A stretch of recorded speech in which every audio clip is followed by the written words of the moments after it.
अस्सलाम वालेकुम क्लास। तो आज हमारी लास्ट लैब है, लैब 13। ठीक है, तो इसका टॉपिक है to verify the behaviour of serial in parallel out shift register and parallel in serial out shift. ये दोनों रजिस्टर्स की फंक्शनैलिटी वगैरह कैसे काम करते हैं हम ऑलरेडी थ्योरी में कवर कर चुके हैं, तो होपफुली हमें लैब कंक्लूड करने में ज़्यादा टाइम नहीं लगेगा। ठीक, और ये लास्ट लैब है, तो नेक्स्ट वीक जैसे कि मैं ऑलरेडी बता चुका हूँ, बी प्रिपेयर। ठीक है, प्रोजेक्ट से रिलेटेड लैब होगी और बाकी डिटेल्स मैं इसके आपको ग्रुप पे इन्फॉर्म कर दूंगा, लेकिन कुछ डिटेल ऑलरेडी क्लासरूम पर गिवन है। ठीक, और उसके बाद फाइनल लैब है और प्रोजेक्ट लैब है, बेसिकली दोनों ही नेक्स्ट वीक प्लान्ड है। तो टाइम हमारे पास शॉर्ट है, ऑनलाइन है, तो हम इसे अवेल करके दोनों किसी अलग अलग दिन कर सकते हैं। तो आज का टॉपिक पे आते हैं। हमें दोनों रजिस्टर्स का बिहेवियर टेस्ट करना है। रजिस्टर्स क्या होते हैं, थोड़ा सा जिनको पता है उनके लिए रिकैप हो जाएगा, जिन्हें नहीं पता है वो समझ लें। To verify the behaviour of serial in parallel out register. अच्छा, कंपोनेंट्स वही है, 7474 ही यूज होगी। इसमें नीचे वाली आईसी लिखी हुई है, ये यूज नहीं हो रही कहीं पे, कोई सर्किट ऐसा मौजूद नहीं है। 7474 आपकी डी फ्लिप फ्लॉप की आईसी है जो ये गिवन है। ये गिवन नहीं, ये तो आपको बिहेवियर बताया हुआ है कि एक्चुअली ऊपर वाली डायग्राम तो ये बता रही है कि आपका एक रजिस्टर होता कैसा है। ये तो सिर्फ ये बता रहा है कि आपका रजिस्टर ऐसा होता है कि जिसपे मैं डेटा और क्लॉक इनपुट देता हूँ तो इसका आउटपुट मुझे पैरेलल पे मिल जाते हैं, Q0, Q1, Q2 and Q3। ठीक है, ये तो उसकी वो ब्लॉक डायग्राम है, कंसेप्चुअल डायग्राम है जो हम ऑलरेडी कर चुके हैं। और एक्चुअली इसके अंदर क्या है कि हमें डी फ्लिप फ्लॉप से अगर इसे इम्प्लीमेंट करना है तो कैसे इम्प्लीमेंट करेंगे, ये वही डायग्राम एज इट इज़ जो हमने थियरी में कवर की थी कि सारी फ्लिप फ्लॉप कैसे कनेक्टेड हैं, किस फैशन में कनेक्टेड हैं। फैशन पे थोड़ा सा हाईलाइट कर देता हूँ कि इस फैशन में कनेक्टेड हैं ये इस तरीके से कनेक्टेड हैं कि ये मेरा इनिशियल इनपुट है। ठीक है, यहाँ से मेरा डेटा इन होगा सीरियली। ठीक है, और हर मर्तबा जो हर फ्लिप फ्लॉप का आउटपुट है वो दूसरी फ्लिप फ्लॉप का इनपुट बन रहा है। तो सीरियल में ऐसा ही होता है कि प्रीवियस स्टेज फ्लिप फ्लॉप का जो आउटपुट होता है वो नेक्स्ट स्टेज फ्लिप फ्लॉप का इनपुट बन जाता है। तो ये सब ऐसे ही इस फैशन में कनेक्टेड है। यहाँ आ गई। ठीक है, और अच्छा यहाँ पे कोई क्यूरी है, मैं देख लेता हूँ। जी, रजिस्टर्स में ज़्यादातर डी फ्लिप फ्लॉप ही यूज़ होती है। ठीक है, और काउंटर्स में हमारे पास टी या जे के फ्लिप फ्लॉप यूज़ होती हैं। और एस आर को हम इसलिए अवॉइड करते हैं क्योंकि उसमें एक इनवैलिड स्टेट होती है। डी ज़्यादातर ना डेटा लैच भी कहलाती है, ट्रांसपेरेंट लैच या फ्लिप फ्लॉप भी कहलाती है क्लॉक हो तो इसका पर्पज़ ही मेमोराइज वाले पोर्शन पे जोर देना है। ठीक है, वो हमने 3 बातें पढ़ी थी ना, मेमोराइज है, नो चेंज है या टॉगल है। तो इसका काम ज़्यादातर ना डी का मेमोराइजेशन का है। तो रजिस्टर्स में हम डी फ्लिप फ्लॉप यूज़ करते हैं, काउंटर्स में हम टी फ्लिप फ्लॉप यूज़ करते हैं। ठीक है, बाकी अगर सिंक्रोनस हो या कोई भी अदर सर्किट हो तो फिर कुछ भी यूज़ किया जा सकता है जो कि आप क्वेश्चन में गिवन हो कि यूज़ करेंगे। ठीक है सदुल्ला, रजिस्टर्स के लिए हमारे पास डी ही होती है प्रेफर्ड।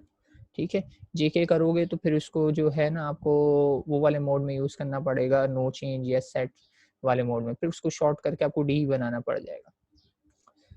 अच्छा, बाकी इनपुट तो ये आ गया, क्लॉक आप सबकी देख सकते हैं यहाँ से कॉमन आ रही है, ये लाइन सब में कॉमन है।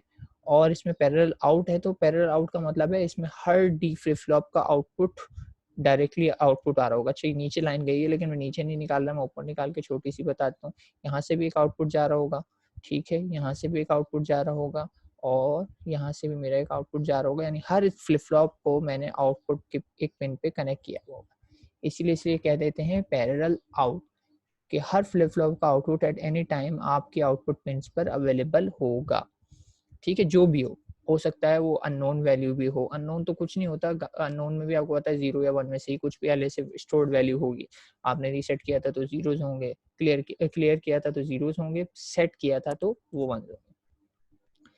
ठीक है, तो बात सिर्फ इसमें यही थी कि डेटा पैरेलली सीरियली इन होता है और पैरेलल आउट कर सकते हैं। अगर ये पैरेलल की मैं ये वाली लाइन जो मैंने बताई है 3, ये इंटरमीडिएट स्टेजेस की, ये मैं हटा देता हूँ तो ये एक और ख़ास टाइप का रजिस्टर बन जाता है। सिर्फ ये 3 लाइन्स हटा दूँ तो बताइए वो कौन सा रजिस्टर बन जाएगा ये? जब डेटा मेरा यहाँ से इन हो रहा था और यहाँ से आउट हो रहा है फाइनली, तो ये कौन सा रजिस्टर अगर इसमें से मैं ये तीनों लाइन्स हटा दूँ? जी क्लास, ये कौन सा रजिस्टर कहलाएगा? क्वेश्चन है आप लोगों के लिए। ये लेक्चर अभी हमने प्रीवियस 2 लेक्चर्स में ही पढ़ा है। जी सकलैन का मेरे पास जवाब आया है, असदुल्ला का भी जवाब आया, सीसो बिल्कुल ठीक है। हमने यही किया था ना, सीसो पहले पढ़ा था और सीसो में 3 लाइन इंट्रोड्यूस करा दी थी तो ये सीपो बन गया था। अगर मैं तीनों लाइन को हटा दूंगा तो ये वापस सीसो ही है, सीरियल इन सीरियल आउट। ठीक है, तो serial in serial out too easy है तो इसलिए वो इस लैब में कवर नहीं कर रहे। इसमें 2 वाले वेरिएंट कवर कर लिए जो थोड़े से मुश्किल से। तो सीरियल इन पैरेलल आउट बिल्कुल सीसो की ही एक्सटेंशन है और दोनों को थोड़ी बहुत मॉडिफिकेशन करें तो काम एक जैसा ही हो जाता है। ठीक है, तो यहाँ पे किसी को कोई क्यूरी है तो पूछ सकते हैं। जी क्लास, कोई क्यूरी है? चलो उम्मीद करता हूँ कि कोई क्यूरी नहीं है। दूसरा टास्क देख लेते हैं। अच्छा, ये आपके पास वो फ्लिप फ्लॉप की आईसी गिवन है जिसमें 2 फ्लिप फ्लॉप्स होती हैं। ठीक है, फिर से बता देता हूँ फ्लिप फ्लॉप में कौन सी पिन कौन सी है। ठीक है, ये तो सबसे पहले आ गई आपकी क्लॉक की पिन। ठीक है, 1 लिखा हुआ है तो ये पहली फ्लिप फ्लॉप के लिए। ठीक है, D1 लिखा हुआ है तो ये डी पिन है फर्स्ट फ्लिप फ्लॉप के लिए। ठीक है, ये प्रीसेट, वही बात कि अगर आप प्रीसेट कर देंगे तो फ्लिप फ्लॉप के अंदर 1 स्टोर हो जाएगा regardless of the clock and inputs. और ये क्लियर है फर्स्ट का, तो ये क्लियर कर देगा, 0 स्टोर कर देगा रिगार्डलेस के इसमें क्या आया हुआ है पहले से, या क्लॉक पे क्या आ रहा है, इनपुट पे क्या आ रहा है, कोई नहीं। ये है इसका आउटपुट क्यू और ये इसका इन्वर्टेड आउटपुट क्यू बार। ठीक है, और ये ग्राउंड है। तो सारी 1 वाली पिन जो है इन्होंने इस तरफ दी हुई है, यानी लेफ्ट साइड पे दी हुई है अगर इस तरह से टॉप व्यू से मैं देखूं। और जो राइट वाली है बिल्कुल सिमिलरली दूसरी फ्लिप फ्लॉप की, इस वाली फ्लिप फ्लॉप की इन्होंने अप साइड दी हुई है। ठीक है, तो डाउन पे सारी पिन जो हैं वो आपकी D1 की हैं और सेकंड फ्लिप फ्लॉप इसी आईसी में जो होती है, क्योंकि डुअल है, एक आईसी में 2 आ सकती हैं तो 2 दी हुई है इन्होंने। 14 पिन का पैकेज है और ये आईसी भी मैं एंड में दिखा दूंगा कि प्रोटीएस में कैसी आती है। ठीक है, तो ये आईसी यूज करनी है आपने। पहले भी मैंने एक्सप्लेन किया था जब ये लैब में आई थी और दोबारा भी बता दिया। सबसे सिंपलेस्ट होती है। अच्छा, ट्रुथ टेबल ये है आपको जो फिल करना है। ठीक है, आपको आइडिया भी होगा इसमें ट्रुथ टेबल में कुछ शेडेड रीजन है और वो क्यों है। ठीक है, ये शेडेड रीजन क्यों है आपको आइडिया हो गया होगा। और क्लॉक 0 साइकिल पे आप उसको इनिशियली खुद ही से प्रीसेट या क्लियर कर दीजिएगा। ठीक है, यानी शुरू में आप 0 पे प्रीसेट या क्लियर एज्यूम कर लीजिएगा, यानी आपने खुद ही से अपनी, जब आप टेस्ट करेंगे सिमुलेशन पे तो आप पहले प्रीसेट या क्लियर करते हैं, आपको पता है, वरना फिर आपकी स्टेट कुछ भी नहीं आ रही। तो जो भी आप करें, रिकमेंड ये करूँगा कि क्लियर कर लें। स्टार्टिंग स्टेज 000 एक कन्वेंशनल अच्छी रहती है, तो शुरू में आप उसे क्लियर कर दीजिएगा और फिर उसके बाद हटा दीजिएगा उसे। फिर एक-एक करके क्लॉक अप्लाई कीजिएगा और देखिएगा कि आपके रजिस्टर्स के बिहेवियर क्या हैं, Q0, Q1, Q2, Q3 की वैल्यूज़ क्या आती हैं जब आप डेटा पे इनपुट सप्लाई करते हैं। और डेटा पे जो इनपुट देंगे वो यहाँ लिखा हुआ है कि पहली साइकिल में आपने डेटा लाइन पे क्या देना है, 1 देना है, दूसरी में आपने 1 देना है, तीसरी में आपने 0 देना है, चौथी में आपने 1 देना है और फिर उसके बाद कंटिन्यूअसली 0 ही देते रहना है, लेकिन क्लॉक आती रहेगी। ठीक है, यहाँ पे कह रहे हैं क्लॉक आती रहेगी लेकिन डेटा आपने 0 ही रखना है। और इससे पहले भी डेटा 0 ही था और इसके बाद भी सारी लाइन में डेटा यहाँ से यहाँ तक 0 है। ठीक है, क्लॉक आती रहेगी और डेटा 0 रहेगा और आपने अपने चारों आउटपुट्स यहाँ पे हर साइकिल के बाद लिखने जाने। ठीक है, तो आप फिल कर लेंगे इस तरह का टेबल, एक मैंने क्लास में भी दिखाया था, तो आपको आइडिया ही होगा कि किस तरह से हमारा टेबल आएगा और किस तरह से वैल्यू शिफ्ट होती हुई आपको दिखाई देगी। ठीक, तो ये तो टेबल इसका फिल हो जाएगा। टास्क 2 में कह रहे हैं verify the behaviour of parallel in serial out. ये इसकी ब्लॉक डायग्राम है पैरेलल इन सीरियल आउट की। ब्लॉक डायग्राम की बात करें तो ये इस तरीके से दिखाई देगी। ठीक है, कि इसमें डेटा इन जो है वो 4 लाइंस हैं और डेटा आउट सिर्फ एक ही लाइन है। ठीक है, क्लॉक सिग्नल है और लेकिन इसमें एक एडिशनल लाइन थी शिफ्ट और लोड बार। ठीक है, ये वही पिन है जिसमें हमने बात की थी कि मल्टीप्लेक्स्ड है। मल्टीप्लेक्स का मतलब ये होता है कि इसमें इनकी 2 फंक्शनैलिटी है, यानी 1 आएगा तो ये शिफ्टिंग करेगी और 0 आएगा तो ये लोडिंग करेगी। यानी इस पिन पर 1 का कुछ और मीनिंग है और 0 का कुछ और मीनिंग है। ये मल्टी फंक्शनल है, तो इस तरह की पिन्स को नॉर्मली मल्टीप्लेक्स्ड पिन कहा जाता है।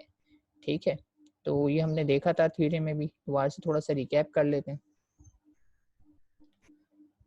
लॉजिक डायग्राम इसके आपको याद होगी, हमने इसमें सॉर्ट ऑफ ये 2 एंड गेट और एक और गेट वाला सर्किट बनाया था, जो कि एक्चुअली मैंने बताया भी था कि ये ब्लॉक क्या है, हमारे पास मल्टीप्लेक्सर है। मल्टीप्लेक्सर की डायग्राम अगर आप विजिट करें तो ये आप देख भी सकते हैं कि ये मल्टीप्लेक्सर ही है। मल्टीप्लेक्सर कैसे कहाँ से कहाँ तक का रीजन है, मैं इसको हाईलाइट कर देता हूँ। मल्टीप्लेक्सर का रीजन है यहाँ से लेकर यहाँ तक का रीजन, जिसे हम कह रहे हैं ये मल्टीप्लेक्सर है हमारे पास।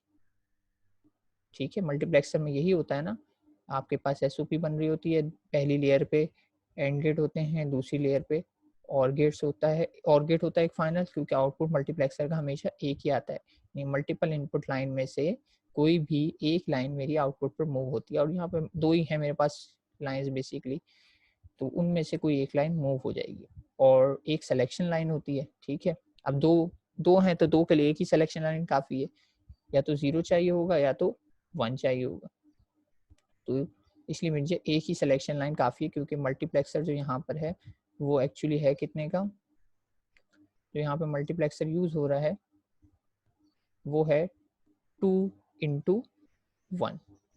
ठीक है, 2 इंटू 1 का मतलब क्या है, इनपुट से 2 लाइनें आ रही होंगी और उसने आउटपुट पे एक लाइन मूव करनी है, तो 2 लाइन्स आने का मतलब है कि हमारे पास जो सेलेक्ट लाइन होगी वो एक ही होगी। ठीक है, 2 is actually 2 to the power 1, यहाँ से मुझे पता लग गया ना कि एक्चुअली 2 है, तो 2 जो है मेरे पास, मैं इसको एंटी लॉक कर लूँ तो मुझे पता लग जाएगा कि 2 के लिए एक्चुअली जो मेरा रिजल्ट आता है उसमें मेरी बिट क्या होती है, 1 होती है। बिट 1 है तो ये बिट नंबर मेरी सिलेक्शन लाइन्स का नंबर होता है, 2 टू द पावर 1 इज 2। तो ये मुझे पता लग गया कि मेरे पास यहाँ पे सिंगल लाइन चाहिए 2 बिट यानी 2 इनपुट मल्टीप्लेक्सर को कंट्रोल करने में। तो वो सिंगल लाइन कौन सी है, वो सिंगल लाइन आपकी यही जो आपके पास बनी हुई है, ये शिफ्ट एंड लोड वाली लाइन है। ठीक है, तो आप देख सकते हैं यही लाइन इन्वर्टेड और नॉन इन्वर्टेड हर जगह पर आ रही है, ये यहाँ से इसमें आ गई है। ठीक है, ये इसमें आ गई है। ठीक है, अच्छा सब में आप ध्यान रखिएगा कि लेफ्ट वालों पे सेम लाइन आ रही है और राइट वालों पे अदर सेम लाइन आ रही है। यहाँ से यहाँ गई, ये यहाँ से यहाँ गई, और देन ये वाली भी यहाँ से फाइनली, अच्छा मैंने शायद गलत वाली में लगा दी है क्योंकि मेरे पास दिखाई नहीं दे रहा था, नहीं सही, ये वाली गलत लग गई है। ठीक है ठीक है, मैं दोबारा से करता तो एनोटेशन की वजह से मेरे पास ये विजिबल नहीं थी, ये वाली लाइन नहीं है एक्चुअली, ये वाली लाइन है।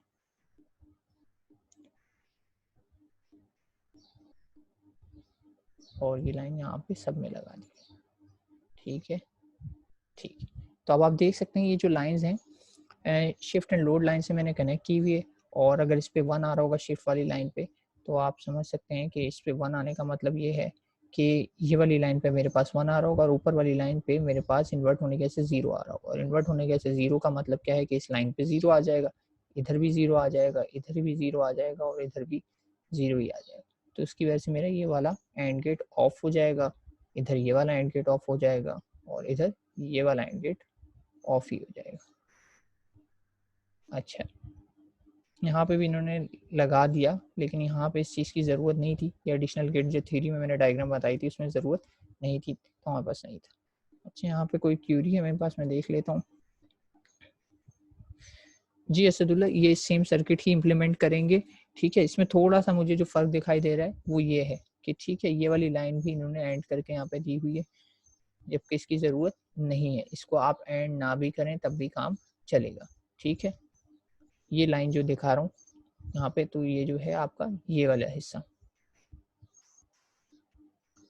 ठीक है, ये दिया हुआ है। तो ये कह रहे हैं कि सीरियल इन और पैरेलल लोड, सीरियल इन और पैरेलल लोड में इन्होंने ये हिस्सा एक्स्ट्रा दिया हुआ है, जो कि हमारी थ्योरी में डायग्राम थी वो नहीं थी, लेकिन आप लैब में जो गिवन है वो इम्प्लीमेंट कर दीजिएगा, बेहतर है। ठीक है, जो मैंने थ्योरी में पढ़ाया था उसमें मैंने ये वाला एंड गेट जो मैंने अभी लास्ट में बताया ये नहीं था। ठीक है, तो इसमें हो क्या रहा है कि ये एक्चुअली अगर देखा जाए तो जब मैं लोड करूँगा, ठीक है, तो लोड करूँगा तो ये यहाँ से 0 आएगा, 0 आने की वजह से ये वाला गेट जो है, ये एक मिनट, ये वाला गेट ऑन हो जाएगा, ये वाला गेट ऑन हो जाएगा, तो जो भी डेटा होगा वो इसमें से पास हो जाएगा। लेकिन सीरियल जब इस पे 1 आ रहा होगा तो ये गेट ऑफ है, यानी इसमें सिर्फ ये चेंज किया हुआ है कि जो मेरे पास डायग्राम मैंने आपको दिखाई थी उसमें सीरियल वो मूव जो कर रहा था तो उसमें वो सीरियल इनपुट वाली लाइन आई थिंक ऑन थी। ये डायग्राम मुझे ज़्यादा इसके नाम के लिहाज से बेहतर लग रही है, क्योंकि इसमें सिर्फ कहा हुआ है लोड पैरेलल इन ही होना है, सीरियल इन का कोई कॉन्सेप्ट है ही नहीं। ठीक है, तो पैरेलल इन ही होना है, तो ये डायग्राम मुझे ज़्यादा कंप्लीट लग रही है। तो आप लोग यही फॉलो कर लीजिएगा, और थ्योरी के लेक्चर में मैं रिविजिट कर लूँगा, मेरे ख्याल से थोड़ी सी चेंज है, लेकिन ये डायग्राम सही है, मैं उसको भी अपडेट करके ऐसे ही बना के अपलोड कर दूँगा। ठीक है, अपडेट करके लेक्चर को दोबारा से चेंजेस के बाद अपलोड कर दूँगा। ठीक, तो आपको डायग्राम ये बनानी है, इसकी फंक्शनैलिटी मैं ऑलरेडी समझा चुका हूँ कि 1 के केस में एक ऑन होगा और 0 के केस में दूसरा गेट आपका ऑन हो जाएगा। और इवेंचुअली इससे क्या मिलेगा? इवेंचुअली इससे ये मिलेगा कि या तो मेरे पास, मैं पाथ को बना देता हूँ कि कौन सा पाथ ऑन होगा, और थोड़ा सा इसको जूम आउट कर लेता हूँ मुझे।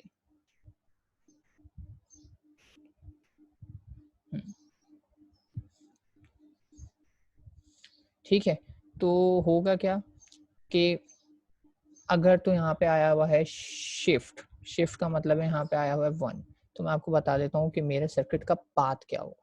ठीक है, सर्किट का पाथ ये होगा कि यहाँ से तो कुछ नहीं आ रहा होगा, यहाँ से तो मेरे पास आ रहा होगा फिक्स 0, क्योंकि शिफ्ट का मतलब है कि ये वाली लाइन पे आ रहा है 0, और ये वाली लाइन पे 0 आने का मतलब क्या क्या है कि यहाँ पे भी 0 आ रहा है, यहाँ पर भी 0 आ रहा है, यहाँ पर भी 0 आ रहा है, और यहाँ पर भी 0 आ रहा है। तो इसका मतलब ये तो क्लियर हो गया कि मेरा ये वाला एंड गेट भी ऑफ है। ठीक है, मेरा ये वाला एंड गेट भी ऑफ है, ये भी पता लग गया मुझे। मेरा ये वाला एंड गेट भी ऑफ है, ये पता लग गया मुझे। और ये फाइनल वाला भी ऑफ है इस 0 आने की वजह से, ये क्लियर हो। अब अगर ये ऑफ ऑफ है तो मेरा पाथ क्या बनता है सर्किट का, मुझे ये देखना है। मैंने पहले तो जीरो जहाँ जहाँ आए इस इम्पैक्ट से वो अप्लाई कर लिए। अब मेरा जब सर्किट का पाथ देखा जाएगा वो ये बनेगा कि मैं यहाँ से स्टार्ट हो रहा हूँ। ठीक है, ये यहाँ से जो भी आया वो यहाँ से निकलेगा, और ज़ाहिर सी बात है यहाँ 0 0 आ रहा है, तो ये वाली लाइन पे सब जगह क्या आया हुआ है, 1 1 आया हुआ है। यहाँ 1 आया हुआ है, यहाँ पे भी 1 आया हुआ है, और यहाँ पे भी 1 आया है। ये यहाँ से निकलेगा और यहाँ पहुँचेगा, लेकिन चूंकि यहाँ पे 1 आया हुआ है तो आपको पता है कि बिहेवियर क्या होगा, एंड गेट अलाउ कर देगा जो भी है यहाँ से आने कर दे। ये और गेट पे पहुँचेगा, और गेट की इस लाइन पे तो आया हुआ है, आपको पता है क्या, 0। और गेट की इस लाइन पे सब पे क्या आ चुका है, 0 आ चुका है प्रीवियस वाले एंड गेट की वजह से, क्योंकि एंड गेट का आउटपुट इसने 0 प्रोड्यूस किया। तो और गेट की एक लाइन पे 0 होगा तो और गेट का बिहेवियर क्या है कि वो पास कर देगा जो भी अदर लाइन पे आ रहा है, वो पहुंच जाएगा यहाँ। ठीक है, और फिर सिमिलरली यहाँ से जो निकलेगा वो भी इसी तरीके से घूमता हुआ ये एंड गेट से भी अलाउ हो जाएगा, यहाँ से भी पास हो जाएगा, यहाँ से भी पास हो जाएगा, और इवेंचुअली पहुंच जाएगा यहाँ। फिर इसी तरह मैं एरो बना देता हूँ क्लैरिटी के लिए। फिर यहाँ से भी ऐसे ही निकलेगा और इधर से जाएगा, तो इस एंड गेट के साथ भी कोई बिहेवियर 1 आया हुआ है इसे अलाउ कर देगा, और गेट पे 0 आया हुआ है तो भी एज इट इज इसे ही अलाउ करेगा और ये आगे निकल जाएगा। ये प्रॉपर्टीज हैं हमारे पास बिल्कुल जो हमने पोस्टुलेट्स पढ़े थे एंड और के, कि एंड पे अगर आ रहा है 1 और डॉट अगली लाइन पे अगर आता है x तो आउटपुट विल बी x। ठीक है, ये प्रॉपर्टी हम पढ़ चुके हैं, तो एंड ने इसीलिए अलाउ करा इस प्रॉपर्टी के तहत। और गेट की प्रॉपर्टी क्या होती है, 0 प्लस x हो, यानी और गेट की दूसरी लाइन पे 0 आ रहा हो, तो एक लाइन पे x है दूसरे पे 0 है, तो इस केस में भी और क्या करता है, आपकी दूसरी लाइन को ही आगे एज इट इज फॉरवर्ड कर देता है, यानी x ही आ जाएगा। तो यही प्रॉपर्टी हमने यहाँ पे यूज़ की है एंड पे भी और ऑल पे भी। तो इस तरीके से फाइनली क्या होगा, मैं डेटा को सीरियली शिफ्ट कर रहा हूँ। ठीक है, तो ये या तो आपका क्या कहते हैं पैरेलल इन कर रहा होगा रजिस्टर, ये दोनों काम एक वक्त में एक साथ नहीं कर सकता। मैंने ये बताई थी ना वही वायर्ड एंड लॉजिक दोनों जगह, अगर मैं लोड भी करा रहा हूँ मूव भी करा रहा हूँ, प्रीवियस 0 आ रहा हूँ, ये वाला केस जो बन गया था कि यहाँ से लोड होकर आ रहा है मेरे पास से 1, ठीक है, और पीछे से मेरे पास से मूव होकर इस पॉइंट पे आ रहा है 0। ठीक है, और ये मेरा फाइनल आउटपुट यहाँ से जनरेट होगा। तो मैंने बोला था कि यहाँ पे क्या वैल्यू बनेगी, वो जो है वो इनडिटरमाइंड किस्म की वैल्यू हो जाएगी। अगर ये दोनों काम हमें एक साथ करना है तो इसमें हमने सिलेक्शन लगा लिया, तो ऊपर लोड वाली लाइन से आ रहा होगा डेटा या तो शिफ्ट वाली लाइन से आ रहा होगा। ये हमने बात करी थी अच्छी खासी, और एक दो वर्ड्स भी मैंने आपको दिए थे कि आप इस पर रिसर्च कर सकते हैं, गूगल करके देखिएगा कि ये वायर्ड एंड लॉजिक और वायर्ड और लॉजिक क्या होती है। ठीक है, तो फिलहाल हमने क्या किया था, सिलेक्शन कर लिया था, तो हमारे पास ये झंझट नहीं है, या तो लोड से आएगा या तो शिफ्ट से आएगा। तो भी आप क्लियरली देख सकते हैं कि कौन सा पाथ मेरे पास ऑन है, चूंकि मैंने शिफ्ट वाली लाइन पे 1 किया हुआ है तो आप देख रहे हैं बिहेवियर शिफ्टिंग का है, और ये जो मैंने ब्लू से लाइन बनाई है ये वाला पाथ ऑन है, ठीक है, ये वाला काम हो रहा है, ये इस तरीके से चल रहा है। मैं थोड़ा सा क्लियर कर देता हूँ और आपको दूसरा मोड ऑफ ऑपरेशन भी बता देता हूँ। तो दूसरा मोड ऑफ ऑपरेशन क्या है? दूसरा मोड ऑफ ऑपरेशन ये है कि मैंने अप्लाई कर दिया इस पर लोड, यानी 0 अप्लाई कर दिया। 0 अप्लाई किया तो इन्वर्ट होने की वजह से यहाँ पर 1 आ गया, इन्वर्ट होने की वजह से यहाँ पर भी 1 आ गया, इन्वर्ट होने की वजह से यहाँ पर भी 1 आ गया, अच्छा यहाँ नहीं, यहाँ पर थोड़ा सा, यहाँ पर 1 आ गया, यहाँ पर 1 आ गया और यहाँ पर 1 आ गया, ठीक है। यहाँ 1 आ गए तो 0 कहाँ आ गए, यहाँ 1 आने की वजह से ये एंड गेट ऑन हो गया है मेरा, ठीक है, ये ऑन है, ये भी ऑन है। अच्छा ऑन वाले नहीं लिखता, मैं एक काम करता हूँ ऑफ वाले लिख लेता हूँ। और फिर मेरे पास कहाँ 0 आ रहे होंगे, 0 आ गए मेरे पास इन्वर्ट होने कैसे, मैंने क्या करा है 0 अप्लाई किया ना, 0 इन्वर्ट होने कैसे 1 हो गया, और इधर 0 ही आ रहा है, इधर 0 ही आ रहा था तो यहाँ 0 आ गया, यहाँ पर भी 0 आ गया और यहाँ पर भी 0 आ गया। इन तीनों एंड गेट पे 0 आ रहा था तो ये एंड गेट ऑफ। जो प्रीवियस स्टेट में अभी जो हमने पिछला केस चेक किया उसमें ऑन थे वो इस वाले में ऑफ हो गए, और जो पहले ऑफ थे वो सारे के सारे ऑन हो गए। तब ये बिहेवियर आ रहा है, ठीक है, ये सारे के सारे एंड गेट ऑफ हैं। अब ये सारे के सारे ऑफ हैं तो, और ये वाले पे क्या आ रहा है, डेफिनेटली यहाँ पे सब पे आ चुका है 1, ये भी 1 वाला आया हुआ है, ये भी 1 आया हुआ है तो ऑन है, ये भी 1 आया हुआ है तो ऑन है, ये भी 1 आया हुआ है तो ऑन है। और गेट की आपको पता लग गया, चूंकि एक एंड गेट ऑफ है तो इधर 0, इधर 0 और इधर 0, तो इधर भी वही प्रॉपर्टी सॉल्व होंगी 1.x वाली, इधर भी मैं 1.x की वजह से एंड गेट पे काम करूंगा और वो मेरा रिजल्ट x ही रहेगा। और मैं पे भी दूसरा करूंगा, दूसरी और गेट पे स्टिल वही प्रॉपर्टी लग रही होगी 0 + x, और 0 + x पे जब मैं काम करूंगा तो भी मेरा रिजल्ट आएगा x, यानी आप समझ गए, इसमें भी बस मुझे लाइन से फॉरवर्ड करना है, कहीं पे भी 1 या 0s नहीं आएंगे, हमेशा हर जगह x ही जा रहा होगा। तो यहाँ से देखते हैं यहाँ से क्या होगा, ये एज इट इज आ रहा था, ये यहाँ से एज इट इज यहाँ से मूव होके यहाँ पे इस लाइन पे चला गया, ठीक है, ये इधर आ गया D1 पे, तो ये आ रहा है, सारी फ्लिप फ्लॉप में मुझे चेक करना है। अब यहाँ से भले से निकल रहा हो आउटपुट कुछ भी, लेकिन आगे चूंकि ब्लॉक है तो आगे नहीं जाएगा, तो मैं इस लाइन को छोड़ देता हूँ। मैं वो वाली लाइन देखता हूँ जो मेरी ऑन होगी, यहाँ से इस तरीके से आएगा, यहाँ से जाएगा, फिर ये यहाँ से जाएगा और फाइनली ये वाला यहाँ पे पहुंचेगा। पीछे से क्यू जो है वो तो नहीं जा सकेगा क्योंकि आगे एंड गेट ब्लॉक है, तो ये रास्ता यहाँ पे रुक गया, तो इस वक्त सीरियल शिफ्टिंग नहीं हो पा रही।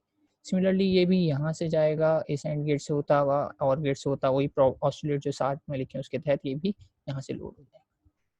फिर इसी तरह ये भी यहाँ से जाएगा और यहाँ से लोड होता और से होता हुआ यहाँ पे डी में लोड हो जाएगा, और फाइनली आउटपुट पे तो आपको पता है वही आ रहा होगा जो इस वाली स्टेट में, यानी लास्ट वाला तो मुझे आउटपुट पे दिखाई दे रहा होगा।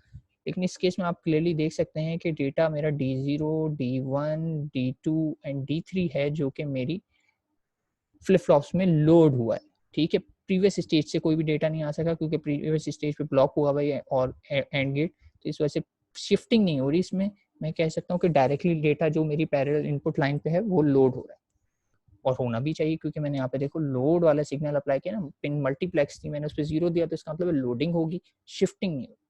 तो इस केस में जब मैं 0 अप्लाई करूंगा तो मेरे सर्किट का बिहेवियर ये हो जाएगा, ठीक है। तो कोई इतना मुश्किल नहीं है, मल्टीप्लेक्स लगा आप समझ गए, या तो शिफ्टिंग करेगा या तो लोडिंग करेगा depending upon that selection line. तो ये था आपका parallel in serial out register, लेकिन इसमें या तो एक वक्त में ये पैरेलल इन कर रहा होता है या एक वक्त में ये सीरियल आउट कर रहा होता है, ये डिफरेंट बात है इसमें, ठीक है। क्लास का टाइम ऑलमोस्ट एंड पर है तो मैं कंक्लूजन की तरफ चलता हूँ।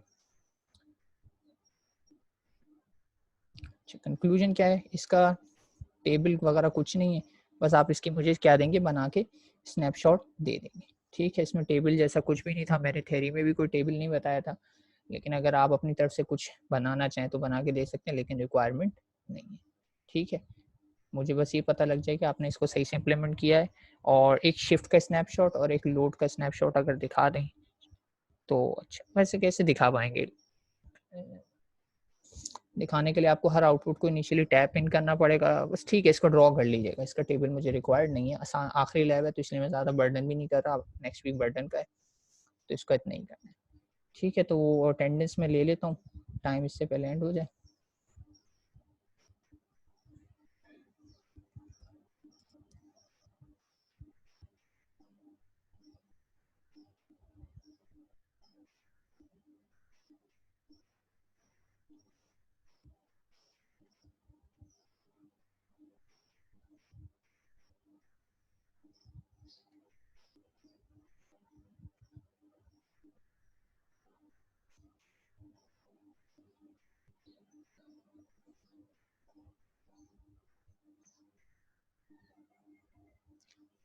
तो ये हो गई आपकी अटेंडेंस,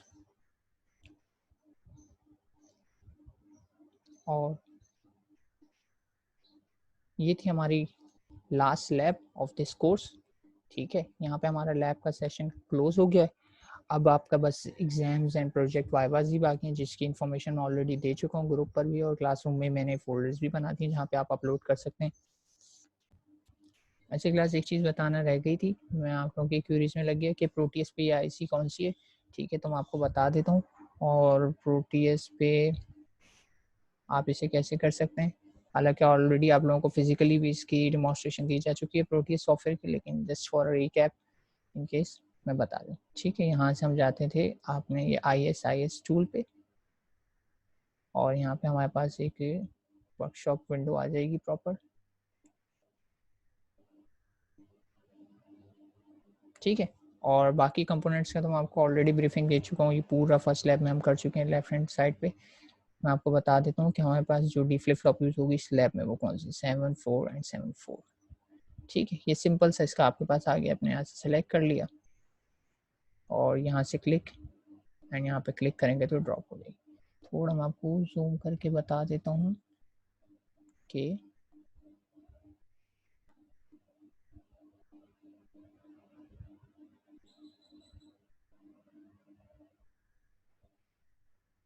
या ठीक है, तो यहाँ पे जैसा कि आप लोगों को दिखाई दे रहा होगा होपफुली कि सब पिन गिवन नहीं है। नॉर्मली IC जब हम पिक करते हैं तो वो VCC ग्राउंड उसमें जो होता है वो पिन नहीं शो करते, वो एज्यूम कर लेते हैं। आपको सिर्फ उसकी जो लॉजिकल पिन है उसे यूज़ करना होता है। ये आ गई आपकी D इनपुट पिन, ठीक है, Q output pin, complimented Q बार पिन, ठीक है, ये क्लॉक है, मस्ट है। D फ्लिप फ्लॉप में कोई भी फ्लिप फ्लॉप होगी क्लॉक होगी। और ये आ गई रीसेट पिन, एक्टिव लो है, यानी इस पे 0 देंगे तो रीसेट हो जाएगा। और ये आ गई सेट पिन, ये भी एक्टिव लो है, यानी इस पे भी 0 देंगे तो रीसेट। ठीक है, तो ये फ्लिप फ्लॉप्स हैं D, आप इसको यूज़ कीजिएगा जितनी भी आपको रिक्वायर्ड हो। 4 बिट का बनाना है तो 4 बिट ईच टास्क में रिक्वायर्ड होंगी, तो इसके थ्रू अपना आप टास्क कर सकते हैं। ठीक है, तो ये रह गया था थोड़ा सा, तो इसको भी देख लीजिएगा। Till next time, signing off. Allah हाफिज़।